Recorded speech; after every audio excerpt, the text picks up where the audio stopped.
We are still in Edinburgh, Scotland, truly one of the most beautiful cities in the world. The Newtown shopping area is dominated by Princes Street, which started out in the 1770s as a residential avenue, but quickly became a draw for shops and hotels. One of its main attractions is the Scott Monument, which stands over 200 feet tall and contains 68 statues.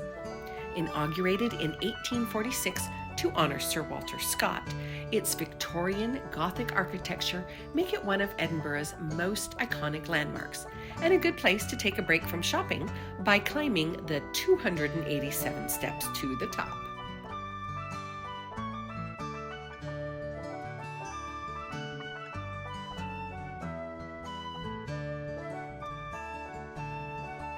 Both Princes Street in the New Town and the Royal Mile in Old Town are very busy and packed with tourists, which can be frustrating when the shops are overly crowded. But there is another district of Old Town behind the castle called Grassmarket, an area historically used by 15th century merchants trading horses, cows, and hay, and for some 100 public executions. But today it is a lively area with independent shops that is both family and pedestrian friendly. It's also where I found Fabhatrix.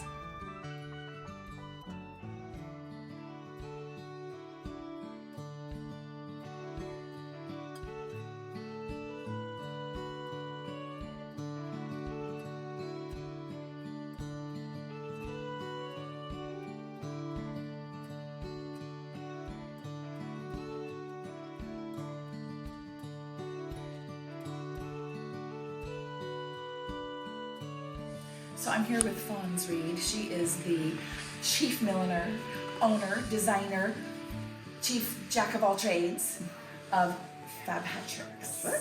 So how did you come up with that name?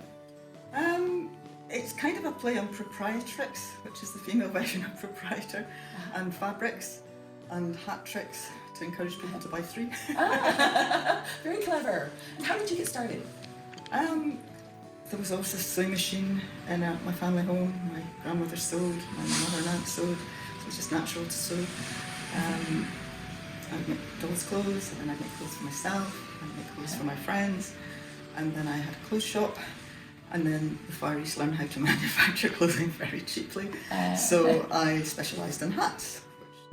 Well, hats are kind of a big thing here, aren't they? Whether it be for weather, whether it be for fancy events, you know, people going to weddings, any kind of parties, the Queen's tea party, you have to have a fabulous hat, right? Yeah. So there's a lot of opportunity here to wear hats. Yeah, people enjoy it. It gives it a sense of occasion, I think, and it's a way of bringing an outfit together because people have a bag, a shoes, and a dress, and it's a way of picking out colours, like to emphasise. Yes. So yeah. Well, and you were telling me that sometimes you were able to use Harris tweed that has been in a jacket, and you repurpose it and design something out of it. So tell us about this piece. This is the end sleevey, which is made out of the sleeves of the Harris tweed jacket. I've also got backsters, which are made out the back. And I like to incorporate the name of the parts of the jacket into the hat. This one's just got so much character. It's got a romantic berry feel about it, so it does have a very authentic Scottish shape, I think. There's also quite a wide range of ages in the jackets, and some of them are moth-eaten, and I repair them by sewing little leather circles over them. So it's just add character to the hat, right? Yeah. So where do you find them? Do you do thrift stores, or do people know that you do this and bring them to you? No, I just buy them wholesale online.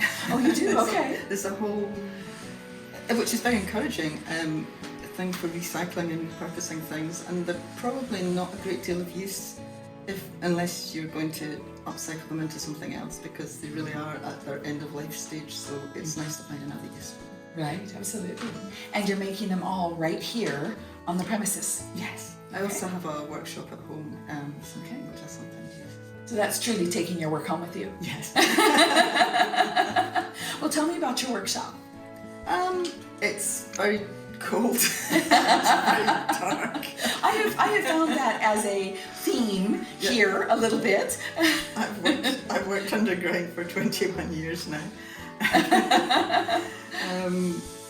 We store a lot of stock down there as well, and I have a plant chest which is full of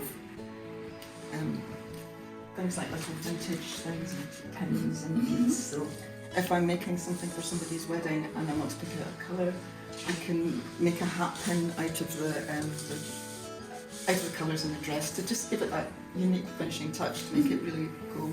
So there's a huge stock in materials. I also have a lot of dye, which I have to specialise dye things. I have a washing machine for when I've stripped down all the recycled fabrics to really give them a good proper clean. And there's quite a lot of work in taking a jacket to pieces. A lot of upcyclers will just cut the middle bit out, but that's, I think, not the spirit of it. Right. Some of the other ones you can see there's little tapes and things which have been sewn into the jacket to stop the shoulder stretching, so I like to incorporate all that character of the original jacket into it. Wonderful.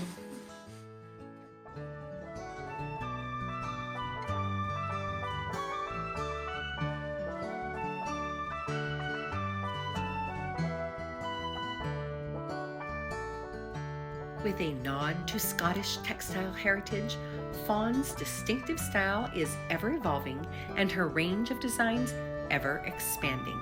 So if you need something to keep you cozy or are attending a wedding or fancy event, Fabhatrix has you covered.